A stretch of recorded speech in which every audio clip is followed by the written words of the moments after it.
Yan, coffee po tayo, tsaka ubas. Tapos may nag-deliver ng kutsinta. Yan. Kakain po ako.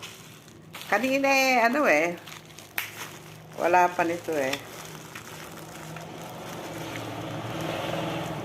Wala, ganyan na lang po talaga ang buhay ng mga senior. Lagi iniisip yung kakainin. Pero healthy food naman po ito. O yan o, bagong gupit po ako, pero hindi pa po ako nagkukulay ng hair ko.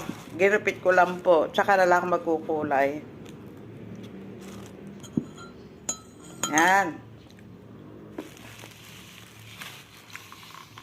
May favorite po ito, kutsinta.